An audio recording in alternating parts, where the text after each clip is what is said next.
Un retour qui nous fait bien plaisir ce soir dans la Top Family, c'est celui de Flo Della Vega. Bonsoir Flo.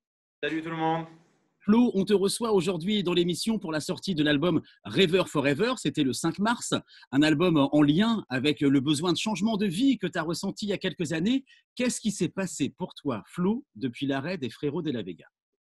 Ah oui, il s'est passé plein de choses. Il y a eu un retour au calme, il y a eu un retour à la nature, en pleine forêt. Donc, on a passé 4 années un peu immergés et puis on a vécu un peu comme des ermites avec ma chérie. Et voilà, j'ai été papa, j'ai fait des voyages, j'ai fait plein de choses et puis j'ai réécrit des chansons, j'ai réécrit tout un univers, j'ai fait des choses assez créatives et me revoilà aujourd'hui effectivement avec pas mal d'énergie et des choses à communiquer et à partager aux gens. On va parler de cet album justement, mais pendant ces 4 ans, tu as beaucoup lu, notamment sur l'éveil spirituel. Ça s'est traduit comment dans ta personnalité? Effectivement, moi, ça, c'était quelque chose qui était déjà présent au milieu des frérots et c'était aussi ça qui m'a amené à vouloir arrêter pour pouvoir un petit peu en savoir plus sur cette question universelle du qui je suis. Et donc, ben, c'était ça, l'idée, c'était de découvrir un peu plus qui je suis, découvrir aussi qui je ne suis pas. Et donc, il y a eu tout un rapport à moi-même, de déconstruire un petit peu tout ce que j'avais pu apprendre pour me reconstruire totalement. Tu as lu entre autres les 4 accords Toltec. Tu peux nous les expliquer en quelques mots parce que ça, c'est super intéressant. Marrant, je suis retombé justement là sur un des livres de Don Miguel Ruiz. Bah, les 4 accords Toltec, les Toltecs, c'était une vieille, je sais pas comment on dit, une tradition. En tout cas, c'était au Mexique.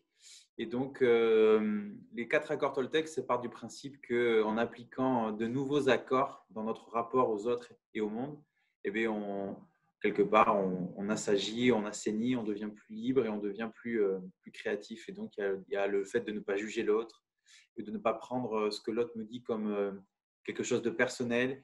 Il y a le fait d'être impeccable avec sa parole, donc de ne pas médire, de ne pas juger. Voilà, ils ont même fait, je sais qu'ils ont fait une version des 4 accords Toltec pour les enfants, parce que c'est quelque chose vraiment qui peut être très éducatif.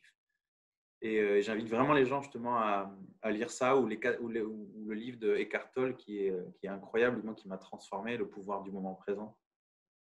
Qu'est-ce qui t'a poussé à tout arrêter il y a 4 ans? Bah, je le disais, c'était un peu ça, c'était cette quête, cette envie de savoir un peu plus qui je suis, parce que en pleine folie, on était ballotté à droite à gauche, on vivait un truc qui était hyper bien, qui était vraiment incroyable, mais il y avait quelque chose en moi qui n'allait pas. J'avais besoin d'en savoir un peu plus sur qui je suis, j'avais besoin de prendre une place qui était un peu plus cohérente avec les choses que j'apprenais aussi. Je m'intéressais beaucoup au monde, je m'intéressais beaucoup à comment notre monde a été construit, et je voyais bien qu'il y avait quelque chose qui ne fonctionnait pas. Et je me disais que c'était pas cool de rester dans une réalité où j'avais la sensation, moi, de participer à ce monde qui ne va pas. J'avais l'impression que d'être, par exemple, d'être à la télé, d'être avec des multinationales, c'était quelque chose qui n'était pas bien. Donc, j'avais besoin de faire le point, de me replonger sur moi pour prendre une place un peu plus harmonieuse. Et qu'est-ce qui t'a poussé à revenir il y a quelques mois? Et bien, ce qui m'a poussé à revenir, c'était lié au fait que je me suis posé ces questions de qui je suis. Je pensais que je n'étais plus un chanteur. Je pensais que cette lumière, je pensais que le fait d'être dans les médias, c'était quelque chose qui n'était pas fait pour moi. Et je me suis rendu compte quand même qu'au bout de 4 années à vivre en ermite, eh ben, il me manquait quelque chose. Il y avait quelque chose qui me manquait pour être épanoui. Et moi qui voulais construire un nouveau monde, j'avais besoin d'aller jusqu'au bout de ça. Et donc, ben, je me suis rendu compte que chanter, c'était quelque chose qui me plaisait. Raconter des histoires, c'était quelque chose qui était profondément inscrit en moi. Et puis au final, être dans la lumière, c'est quelque chose que j'aime en fait. Et donc, l'équilibre et cette vision que j'ai de pouvoir trouver justement cette voie du milieu pour pouvoir faire les deux, être l'ermite quand j'en ai besoin et raconter mes histoires et être là sur Top Music quand il faut le faire. C'est Ça, c'est gentil. cool. L'album s'appelle donc Rêveur Forever. Il est sorti le 5 mars. Il est dispo en physique puisque les disquaires sont ouverts et sur les plateformes de téléchargement légaux. Rêveur Forever, c'est comme ça Ouais. que tu définis ou c'est comme ça que tu définis les gens qui t'écoutent? Eh bien, écoutez, je crois que c'est comme ça que je me définis à la base, mais je suis convaincu qu'on est tous des rêveurs. Je suis convaincu que l'on rêve déjà le monde dans lequel on est. Et puis, je suis convaincu qu'on a tous un rêve en nous et que, en tout cas, il est très important, en tout cas pour moi, d'inviter les gens à se connecter à eux-mêmes et à aller chercher ce rêve qu'ils ont en eux. Parce que dans toute cette idée de reconstruire le monde, de créer un monde meilleur, je suis convaincu que ce sera grâce aux rêveurs, grâce aux gens qui rêvent, grâce aux gens qui se réinventent et qui incarnent justement toute leur authenticité et qui sont réellement dans une vie passionnée où ils aiment ce qu'ils font. Et donc, j'invite vraiment les gens à être des rêveurs forever aussi. Le premier single s'appelait Printemps éternel. C'est un peu ce que tu vis chez toi dans les Landes, un printemps éternel? Ouf, là non, ça a été long l'hiver. L'hiver a été très long. Mais l'idée du printemps éternel, elle m'est venue justement avec quand le printemps apparaît et qu'on est en contact avec la nature, il se passe des milliers de choses. Il y a une énergie qui foisonne partout, ça fleurit. Et je trouve ça incroyablement beau. Et c'est vrai de s'imaginer que ça ne s'arrête jamais.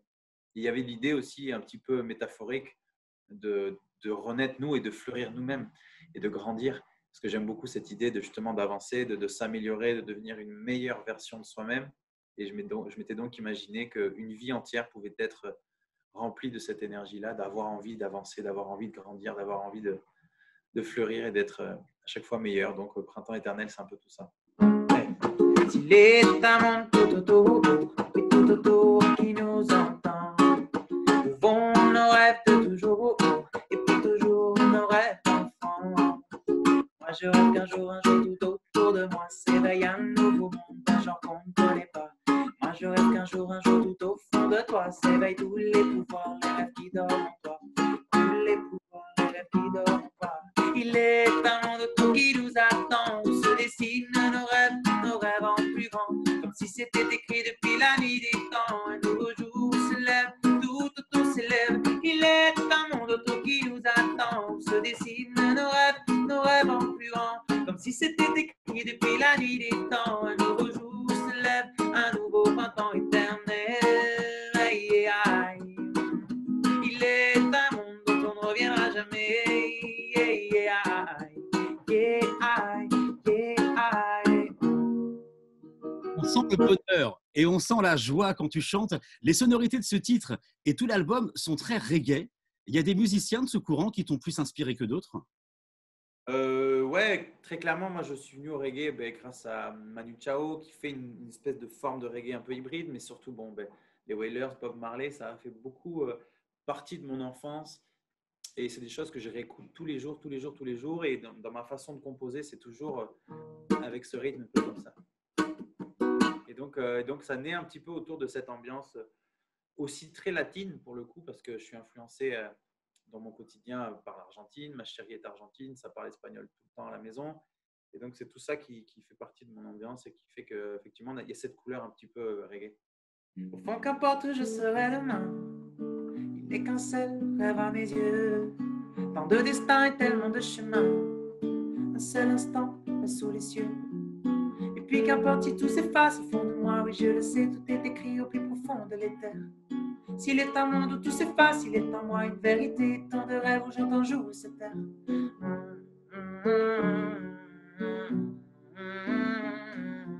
Derrière chacun de mes pas, tellement de rêves et tellement de toi.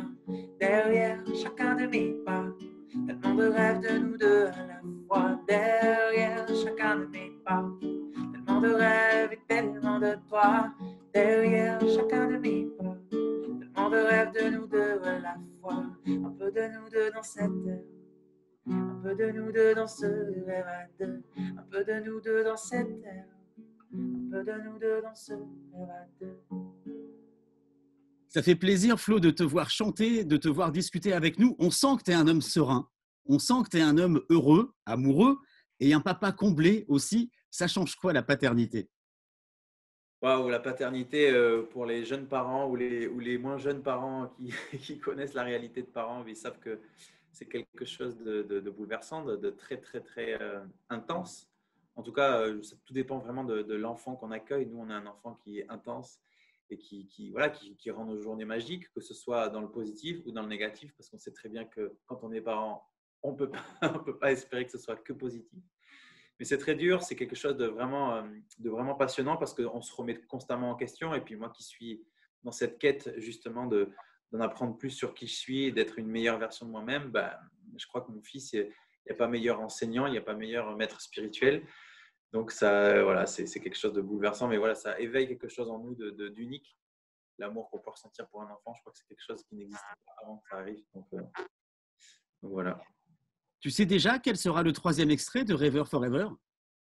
Je crois que ça va être ça. Ça va être Souvenir de demain. Je vous fais un petit extrait. Je rêve si fort, souvent je vois demain. Et là, tu sais, je m'imagine des heures rêvant au fond de mon jardin où j'écrirai ces quelques lignes. J'espère que ça sera celui-là, mais je pense que je pense que ça va être celui-là, Souvenir de demain. C'est un de mes morceaux préférés. Et il sera joué aussi sur Top Music, forcément. Un moment, il faudra peut-être un petit peu quitter les Landes, Flo, et Ouais. partir tourner, si les choses s'arrangent. Ça te manque aussi la scène? Ça me manque, ouais, je ne sais pas si ça me manque, j'en ai envie en tout cas. J'ai très envie de pouvoir aussi jouer dans des lieux un petit peu particuliers comme ce que j'ai pu faire chez moi. J'ai créé une scène en plein milieu de ce potager parce que j'avais cette vision que le monde de demain, en tout cas le monde tel qu'il va se réinventer dans les années qui vont venir, il sera forcément en lien avec la nature. Je crois qu'on n'a plus le choix.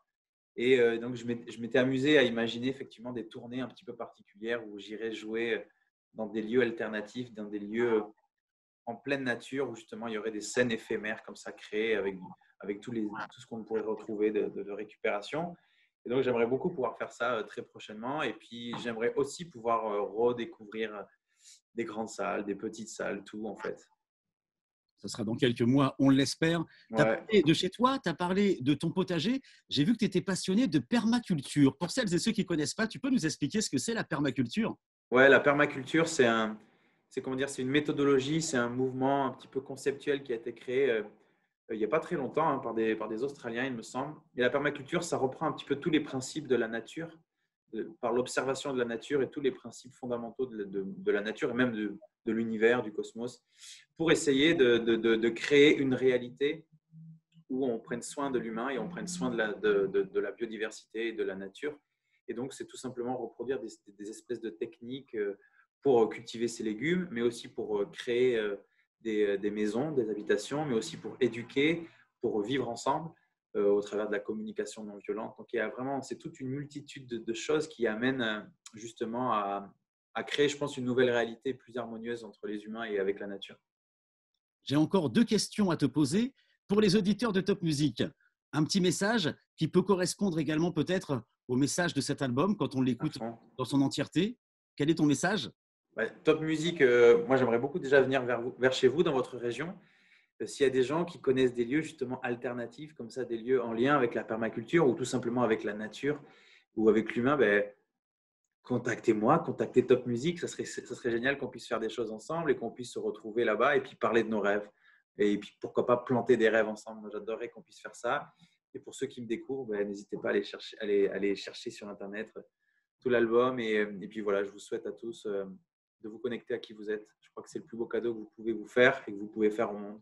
Donc, La région Alsace est une région que tu connais un petit peu. Tu as des souvenirs de concerts ou tu la très maîtrises peu. pas encore? Non, je ne maîtrise pas bien.